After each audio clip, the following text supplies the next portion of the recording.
So, back to the Peepal tree after many days. Namaskar. Let me chant Sahana Vavatu before we begin this talk. Is this a talk or are there question answers? No, it's a talk. So, Om Sahana Vavatu Sahanau Bhunaktu Sahaviryam Karavavahai Tejasvinavaditamastu ma Vidvishavahai. Om Shanti Shanti Shanti. Right. So, today's subject of today's talk is the spiritual journey.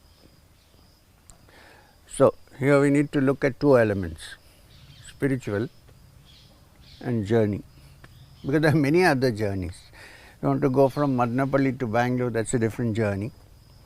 If you are studying medicine or engineering or history or psych, that is another journey. Everything is a journey, because you start from one point and you are moving towards something which you aim to find or to explore or find the reality of. So, this is the journey. We are going to look at it carefully, how we can define a spiritual journey. Now, the problem here is it is rather difficult to define a spiritual journey, but it starts like this. In most cases, the spiritual journey starts when, there are other exceptions, we will come to that, when I or you have experienced life, seen life and decided that apart from this day-to-day existence, there must be something else. It can't be just this which we are born and then you go through some experiences, you get married or unmarried, you have kids or you have relatives, and then you have a business, you have a job, you have a profession, then you carry on. And then in the end, you die. So, a few people begin to ask, sometimes we are so caught up in this journey of enjoying this, enjoying that, that we don't even ask that question. But some, you don't have to put your hand into the fire to know that it burns. You can see somebody else burn. No need to do that. So, some think about this and say, is this all to life, or this could be something else? Is life so meaningless that I am born and then I do this, I do that, this occurs, that, and then I die. It ends. So, what is the big deal? No, some people say, yeah, that is what life is. You are born, you enjoy, you die, and that is the deal. Okay, fine. But there are some who don't accept this, think it can't be so meaningless, there must be something in this. Is it just that we die and we are born and you die? It can't be. There must pain, suffering, little bit of happiness here and there, and then finished. So, some people begin to think, look at the Buddha's case. He was born in a luxurious family, in the sense that he was a ruler of a particular place. He experienced all the pleasures and happinesses of living in the palace. In fact, somebody had told his parents that if he sees sick people or people who are dying, he may leave home. So, they kept him protected. You can't protect somebody that much. So, one day he happened to see a sick man, old man, and he started thinking, is this life? All this happens in Madanapalle. Is a sick man. Can I also get sick like this? Maybe. Who knows? You were young once, you could get old and become wrinkled like this guy. There were not enough beauty parlors at that time. So, is this life? What can I do? When can I do? So, he started thinking, it set him thinking. Then one day he saw a dead person. And looking at the dead man, he said, if this is the fate of all human beings, to die. So he sat at home and started thinking carefully. In fact, the Yoga Vasishta is about a state where Rama himself gets into some kind of a depression, wondering what is life all about? Why am I living? Why this? Why there is peace? Why there is war? And so on. So that's where Vasishta comes and teaches the Yoga Vasishta. In the same way, Buddha started thinking, what is all this? Then one day, he saw a monk who was begging for his food with a beautiful smile on his face. He said, this guy doesn't have a palace, she doesn't have a wife, he doesn't have children, he has nothing, what's he smiling about? He seems to be very peaceful. For hunger, he eats food from somewhere and he is quite happy. What is it that is in him that makes him happy? And what is it that here I see people in the palace, like everybody is very, all the time stressed out. Then started the search. In fact, they call it setting forth. So he set out. Well, how he set out is a little bit controversial because he left a sleeping family and walked out. It's okay, but 3 people lost and the whole world won. So that's okay. Anyway, so he walked out and he searched everywhere. First he became a Jain Shravana. This one is sneezing. Then he became a yogi. He tried various things. I'm sorry, just now a dog sneezed. I don't know if dogs have COVID if they sneeze. She's not wearing a mask. Anyway, we'll come back to the subject. So, what did Buddha start looking for? Is there freedom from sorrow? That was his main concern. He joined the Shravanas. Shravanas are the Jain monks, where life was so extreme, torture the body, extremely torture the body, so that you are free, you get nirvana. So he tried all that. He tried pranayam. He tried, when Buddha sits, you call it the Buddha pose. The Buddha posture is actually Padmasana, which is an ancient way of sitting. So he definitely practiced yoga of different kinds. And then one day he decided all this extreme penance is not going to help. There must be something more than that. And so after not having eaten food for many days, he ate some food which somebody gave him, sat under a peepal tree like this. I don't know if there was a caterpillar on it. And then it occurred to him. What Buddha said was a little extreme. People who hear it will get worried. He said, desire is the root of all sorrow. Nirvana is freedom from sorrow for all mankind, is what the Buddha said.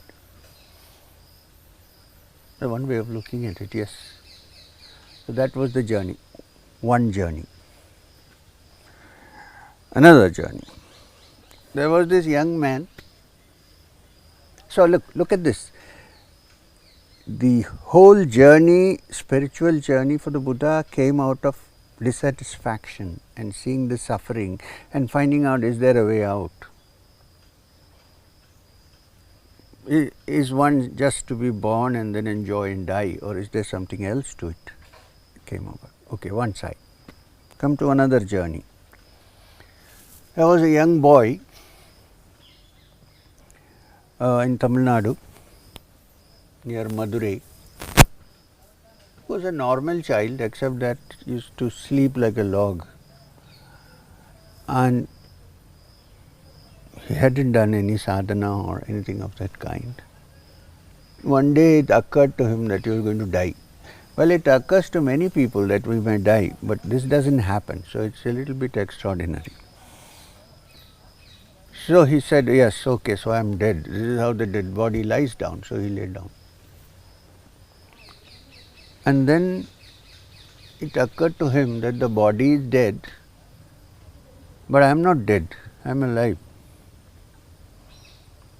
So he started thinking, what is the real me? Apart from the body that dies and the body that is born and the body that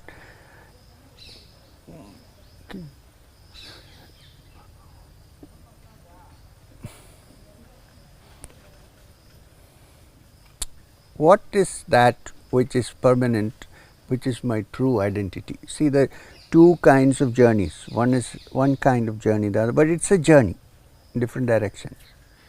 So he thought about it and said, apart from what I possess, which is the body, which is the mind, which is everything, is there something in me which owns these things, which is not these things? Well, his logic was very simple. He hadn't studied any Vedanta, nothing. If I wear my clothes, when you look at me, you identify me with my clothes, right? I can take it off if I want, but no, generally I don't. So you identify me with my clothes. But when I go home and I take off my clothes and hang them on the in the shelf, I say these are my clothes. Now, if these are my clothes, I can't be me. It can't be me. These are mine. So there is a difference between me and mine. If I own these clothes, if I take it out and hang it, then you want to do now? No. You get nirvana instantly. Then I am free. So the clothes that I hang, which I wear, is identified usually as me. But I know that this is not me. I can be me without these. So when I hang it, it's not mine. This young man went deeply into it, saying, my body, even my mind, even the thought that says this is mine cannot be. So what can I be? And he went deep into this understanding, into this exploration. Then he started meditating in his own way, because he had not learned anything, he had not read anything. Later on he heard other people chanting, reading, and he said, this is what I felt. Original way of looking at it. And then he found that he is actually, his true identity is neither the body nor the mind. Chidananda Rupa Shivoham Shivoham, like Shankaracharya said, I am of the nature of bliss and consciousness, I am Shivam, I am Shivam. So that's one journey. See, there is Buddha's journey, there is Ramana Maharshi's journey. Yet another journey. Sri Ramakrishna Paramahamsa was born in a far off village in Kamarpukur. Didn't go to school. After 3 years in school, he decided this is not for him. Came out. At the age of 7 or 8, he had a spiritual experience when he had no knowledge of scripture, spiritual, nothing. Even later, he didn't have much. He just was walking along the paddy field one day. It was a dark, cloudy day, and few white geese flew over. He just looked at them. The contrast of the white geese flying over the black clouds did something to him, and he said, Mago, and fell down. Mago means my mother, and fell down. It's a very common Amma, we say here, like that. And from there they had to wake him up, because he was, and then he came out, and later he forgot all about that. Then he became a priest, he worshipped Kali, the mother, and then he studied Vedanta. You know the whole story, we have read it, there are enough biographies of Ramakrishna Paramahamsa. But finally, he went through a lot of pain and suffering to find it. And then when he found it, he understood, this is the absolute peace that I was looking for. Well, it required Totapuri to come and tell him, this is what you are actually looking for, man. So he found it. Totally illiterate, he could barely sign his name, Gadadhar Chattopadhyay. Now another journey. His main disciple, Swami Vivekananda, was a very educated man, learned man, a man who at one time was a complete skeptic. He came and met Ramakrishna Paramahamsa and understood that the truth and spirituality cannot be understood through any kind of knowledge or understanding. It has to come from deep within. And he found. And everybody knows Swami Vivekananda because he spoke, he shared his knowledge with others, especially in the West. It's another journey. Now, there is this person sitting in front of you and talking. There are many innumerable such journeys. This person has also had a journey. Now he is sitting under the Peepal tree at Madanapalle and joking. But at one time, even this person could not afford to joke or feel light because there was so much pain and suffering that you see in the outside world and that you go through in your journey. Until you find it, you find the essence, then you are free. Then it's okay, you can joke. Otherwise also good to joke. So here is a young boy who is searching for something. He doesn't know what he is searching for. Things which are around him don't seem to satisfy him much, even though he is like a normal child anyway. Looking at the clouds, he thinks they are the Himalayas. There are no Himalayas in Kerala, so he couldn't get any idea of the Himalayas. And then he meets a teacher, and then for a few minutes, and then at the age of 19, he leaves home and goes off to the Himalayas. Tough journey, because you suddenly from an affluent house, you are in a place where you don't know where to get your food, what to do, where to sleep. Sometimes you even think, let's go back, what is all this business? But you continue. You know that ultimately this is not what we are looking for, there must be something.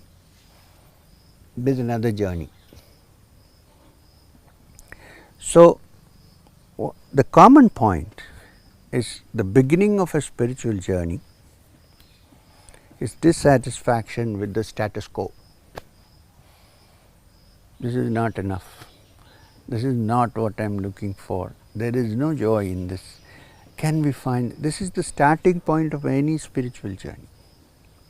Now fortunately, since what everybody finds on this spiritual journey, whoever has found, let's say, is joyful and blissful, and it is infinite.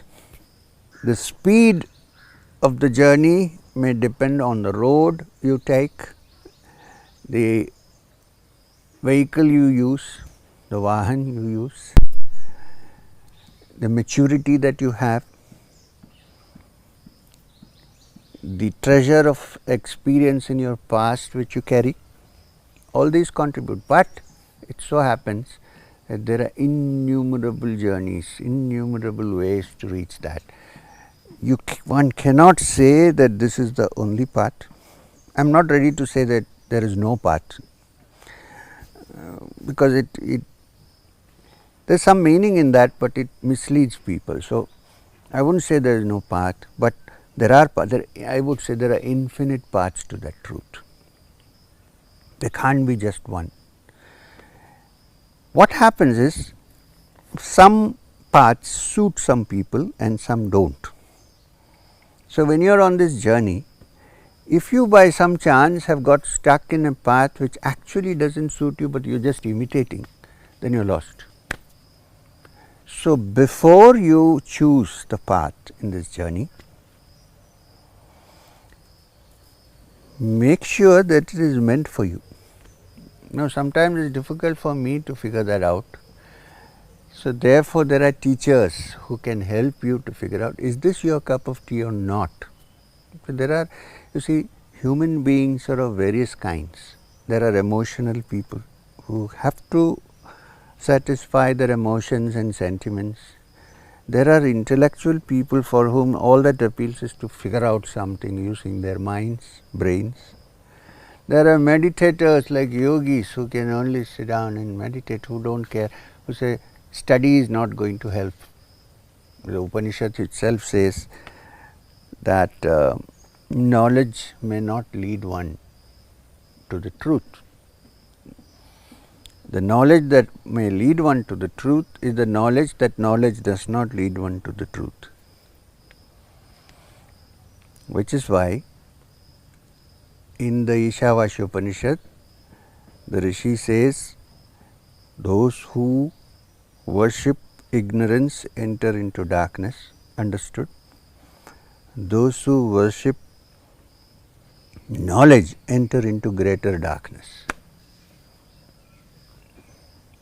Many reasons for that. I won't elaborate. There are other talks which you can listen to, but I would like to say that one thing which is very, very common is that when you have knowledge, it also gathers ego.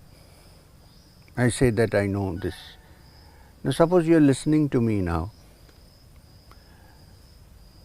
If one listens to what is being said about the truth, let's call it Satya,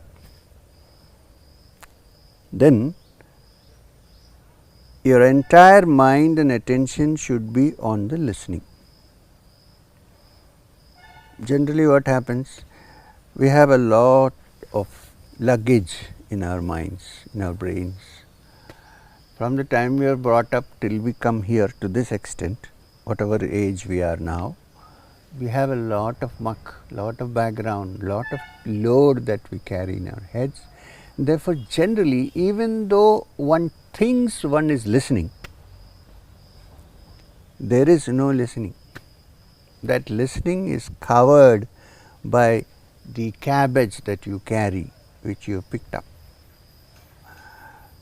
Your background, what you have gone through, so one is not really listening, one is comparing. So when you compare, half your mind or more than half your mind is in the comparison. So and so said this, so and so did not say this man is saying this, I don't want to use name. So what happens is, one is not listening to something as one is listening to something for the first time. It's clouded by the impressions that we have gathered, that we have lived. So we are not really listening. If we listen, then there is no need of any more Satsang. It is over. 2 minutes, finished, done. But why are we going on listening? Because we are not listening. It's like the fact is that which we seek, that which we search, whatever be the journey, whichever way we are traveling, is something which is so intimate, not even intimate, it is us. We are searching for ourselves. You can divide that our and selves separately. We are searching for ourselves in its true essence, not in what we believe it is or what we have heard it is or what somebody said it is. Looking for. So all you require is a clear mind which is not prejudiced by all that one has gathered. If one can't do that, well, one can still have some spiritual experiences, but that is not the goal of the journey that you reach. There is this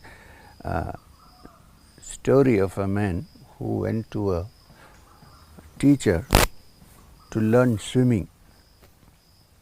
He was carrying a basket on his head full of cabbage, and he went to a swimming instructor and said, "Sir, I would like to know how to swim. Let's think that the swimming is the journey, let's think."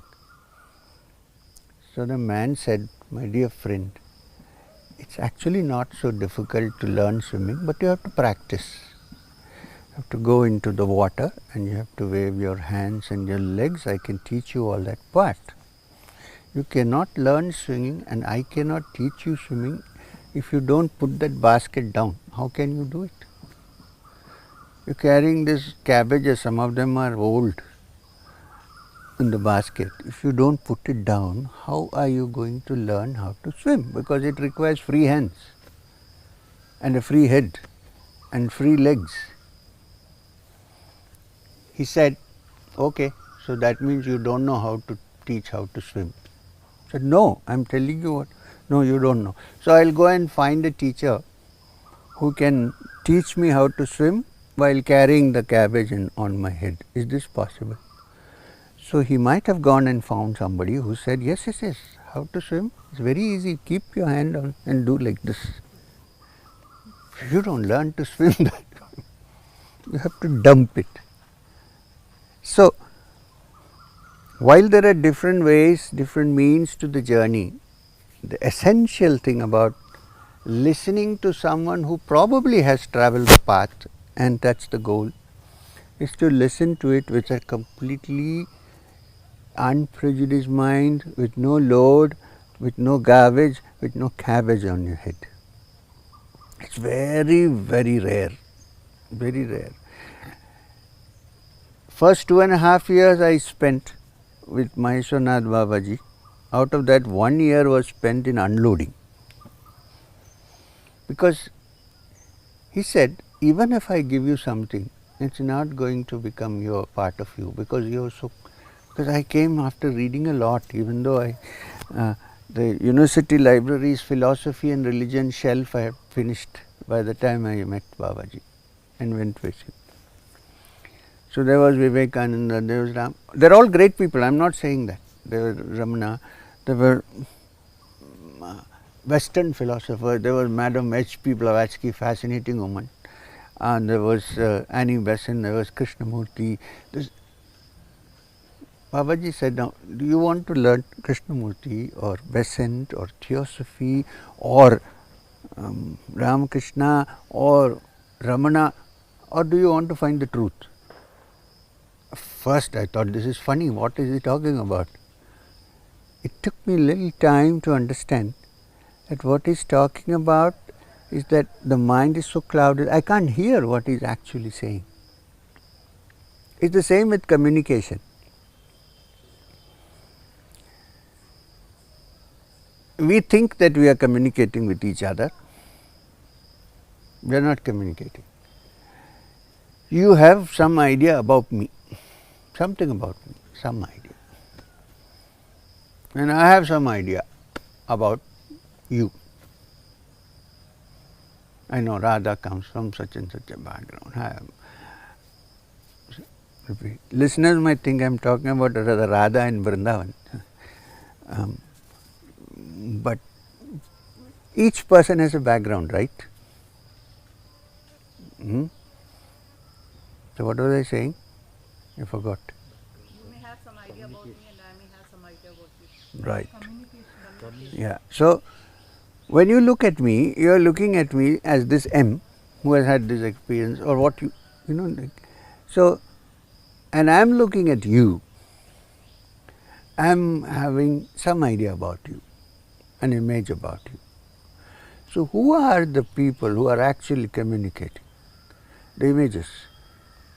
Your image about me, my image about you. These are what are communicating. So where is communication? When communication takes place, there is no you with all your load, luggage, and there is no me with all my luggage. I am sitting with you like friends, and I am saying something, you are listening to it, finished.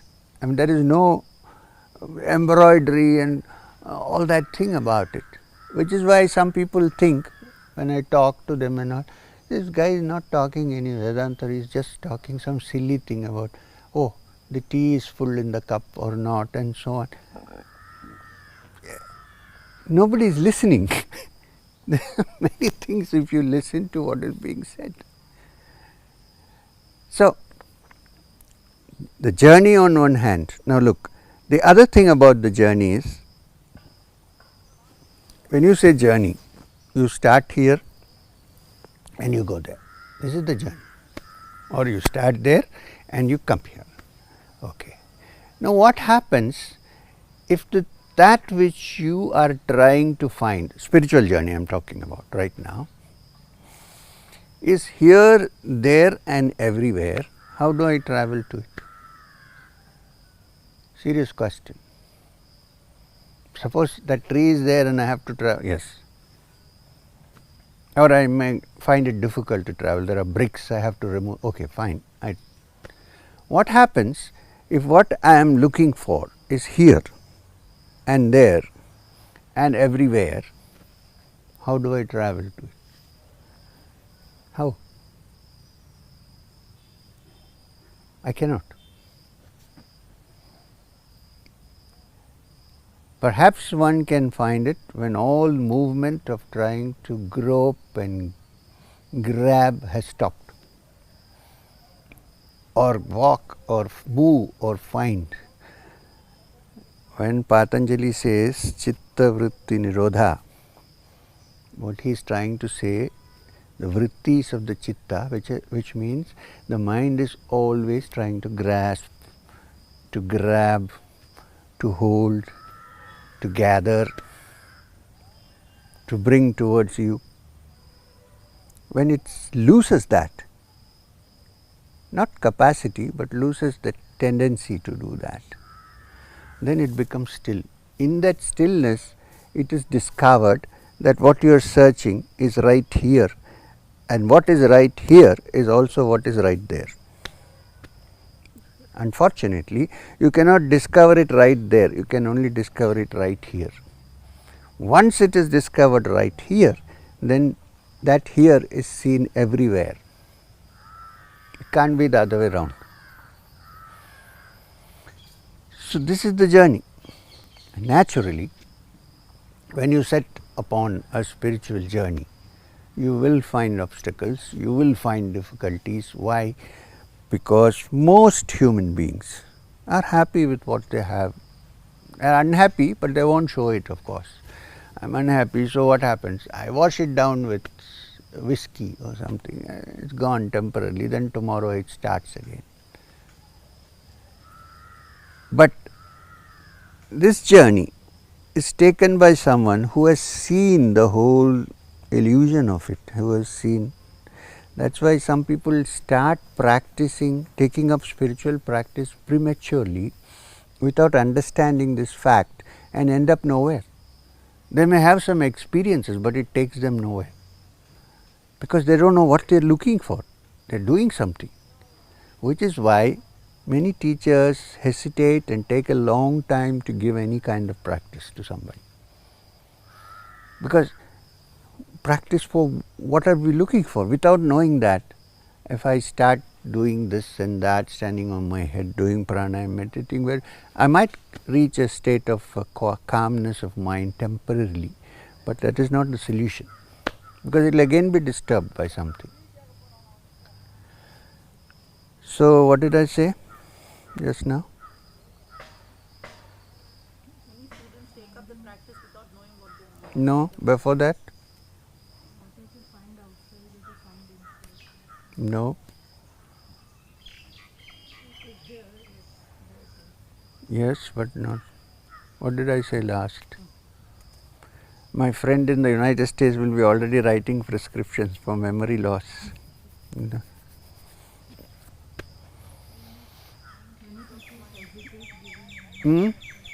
What? Temporarily you may find peace of mind, but again Yes. So, this is difficult to find because most human beings temporarily are happy, and that's okay, leave them alone. They have not come to a situation where they have begun to think seriously about this, that's okay. Suppose one has come to a situation, sometimes unfortunately it happens when terrible grief strikes you. Sometimes you lose a child, or you lose a mother, or you lose someone who is dear to you, husband, wife. Suddenly you say, what the hell is going on? What is life? Unfortunately, sometimes it happens at that point. But there are others who, seeing what is happening in the outside world, realize, yeah, this is all there is to it, let's find something. But generally, most people are swimming with the stream, carrying on with the big river that is flowing, the stream. Rarely one person stands up and tries to swim against the stream. Naturally, there are obstacles, there are problems. It's quite natural, because there are attractions which give you temporary happiness all surrounded around you. When you say, I'm unhappy, there is something that gives you some peace. So you take it up. Not peace, but happiness. With the result that the central turbulence is covered off temporarily or swept under the rug, and we are carrying on with life. When we realize that this is only a sweeping under the rug, we need to look at it as it is. Then begins the churning.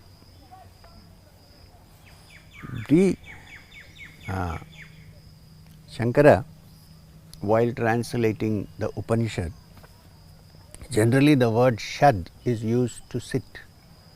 Shad means sit down. It also has a deeper meaning. If you look at the Sanskrit dictionary, shad also means shake up, churn. So, only when the churning takes place that one can finally separate the truth from the scum that comes out. And just like in the Samudra Manthan described in the Bhagavat, they caught hold of that Vasuki and started churning the ocean, the Devas and the Asuras. The churning took place, and what happened? First the poison comes out. So therefore, when you are on a spiritual journey, don't get frightened when the poison comes out. Very important to note, because the Amrita will come only in the end. And when the Amrita also comes in the end, watch out, the Asuras may steal it and run away. So, Asura is a nice Sanskrit word which can also be interpreted as one who doesn't drink. Asura. Asura is this. Anyway, there are Asuras everywhere, even in Banaras, everywhere. So,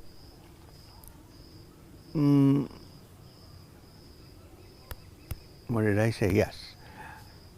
So, when the churning happens, so all the spiritual journey, if it is genuine, really genuine, is a churning. And what was inside will come out. It's quite natural, otherwise it cannot go.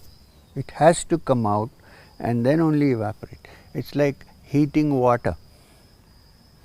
When you heat water, it bubbles. Without bubbling, it cannot become vapor. In the same way, this bubbling will happen. So, therefore, it's the duty of the teacher to say, don't get worried, don't get frightened, don't get defeated. This is the bubbling that's taking place. Absorb it, let it happen till it evaporates and goes off. And when it evaporates, now that requires also patience. If you don't have patience on the spiritual path, you might become a patient. We need patience. And when this happens, the last part of the spiritual journey is patience and calmness and acceptance. That is the last part of the journey, not in the beginning. Beginning, if you accept, then you can't move. Then the Amrit comes out. Amrit means you realize, you see the word Amrit? Amrita. Asato ma sat gamaya. May I be lifted from the unreal to the real. Tamaso ma jyotirgamaya. May I ascend from darkness to light. Mrityor ma amritam gamaya. May I ascend from mrityu, death, to deathlessness. Which means then, at the end of the journey, you realize that the true essence in you is a deathless entity. The physical body cannot become deathless. It's after many years, even if it becomes many years, it will leave. I know yogis who have lived for several hundred years, but one day they will also shed their bodies, no question. But the essence is something which cannot go. It is deathless. It's called Amrit because it cannot be killed. Gita, Krishna says beautifully that you are the Atman which can neither be slayed with any sharp weapons. It neither is born nor will it die. Just imagine when you suddenly discover this one day, how free life is. You are no more afraid of death, because nothing will die. And there is no coming back, because you know that you are neither born nor dying. It's a tremendous, so therefore, when that is discovered, there is an ecstasy that comes, because the body and the mind and the centers of energy called as chakras, they are bathed in a very blissful something. One.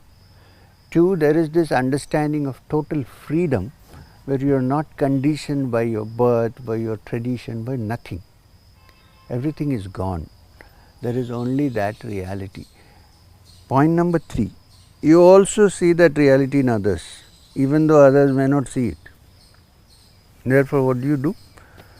You respect everybody for that, because they are all divinities, if probably in a budding state, not yet blossomed, but they are. So, this is the aim, this is the journey, and this is the goal. So, sometimes the goal may not be far away, not sometimes, always, it is right here. In the beginning it would appear as if it's there, oh I haven't reached it yet. Keep trying, then one day you realize that it is right here. So, all trying ceases and I am in my true essence. This is the spiritual, the goal of the spiritual journey. So, as I said, there are different ways. You need to work hard to bring your mind to one pointedness and keep it away from distraction, and not get satisfied by the little things that are happening. Dissatisfaction is very important to move on the spiritual field. Otherwise, one can get caught in little things and say, I am okay, now done. You may have a vision and you may say, now I have reached. No. Look at the life of Ramakrishna Paramahamsa. So many visions, and in the end he goes and asks Narendra, I have no visions now, Narendra, what's happening? So Narendra, like a young boy, says, but Master, you have reached the ultimate supreme being, so what? Yeah, you're right. I think he's testing out Narendra. So, this is the journey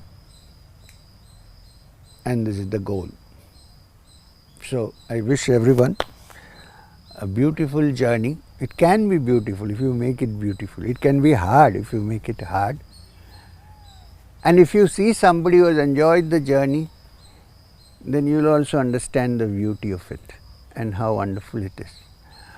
And because you have the journey, it doesn't mean that you are on the spiritual path, that you are walking around with a frown on your face, or you are not wearing good clothes. It doesn't mean any of these things. It means that wherever you are, your mind is there, looking for it. That's what it means. You can't isolate yourself from this world. It's impossible. Stay in this world, but all the time let the mind say, no. Okay, but I am looking for that.